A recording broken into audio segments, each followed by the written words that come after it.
Israel രാഷ്ട്രീയത്തിൽ യഥാർത്ഥത്തിൽ അപ്രതീക്ഷിതമായ സംഭവ വികാസങ്ങളുടെ ഒരു പരമ്പര തന്നെയാണ് ഉണ്ടായിക്കൊണ്ടിരിക്കുന്നത്. അഴിമതിയിൽ മുങ്ങിക്കുളിച്ച ഭരണകർത്താക്കൾ ഭരിക്കുന്നതും ഗാസയിലെ മനുഷ്യരുടെ ശാപം പേറുന്നതുമായ ജൂതരാഷ്ട്രീയത്തിൽ ഇപ്പോൾ കാര്യങ്ങളാകെ പ്രതിസന്ധിയിലാണ് ഉള്ളത്.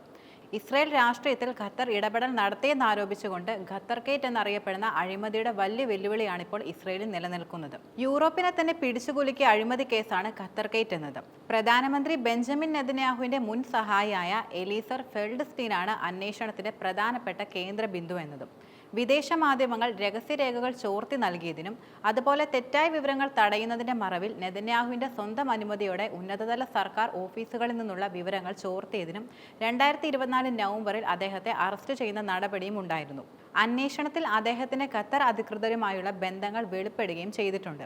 2023 ഒക്ടോബറിൽ ഹമാസുമായുള്ള യുദ്ധം തുടങ്ങിയ ശേഷം ഗാസ പ്രതിസന്ധി പരിഹരിക്കുന്നതിൽ ഖത്തറിന്റെ അസാധാരണമായ പങ്കെന്ന ആശയം സജീവമായി പ്രചരിപ്പിക്കുവാനായി അദ്ദേഹത്തിന്റെ ഔദ്യോഗിക സ്ഥാനം ഉപയോഗിക്കുകയായിരുന്നു ശരിക്കും ചെയ്തത്. 2024 ഇസ്രായേൽ സുരക്ഷാ സേന അദ്ദേഹത്തെ അറസ്റ്റ് ചെയ്തതിനു ശേഷമാണ് ഖത്തറുമായുള്ള കരാർ പ്രധാനമായിട്ടും അവസാനിപ്പിച്ചിരുന്നത്. കേസിലെ മറ്റ് വ്യക്തികളായ യൊനാഥൻ ഉറിച്ച്, സ്രൂലി ഹെർഹോൺ എന്നിവർക്കൊപ്പം അദ്ദേഹം അന്താരാഷ്ട്ര പ്രവർത്തനങ്ങളിൽ സജീവമായി തന്നെ പങ്കെടുക്കുകയും ചെയ്തിരുന്നു.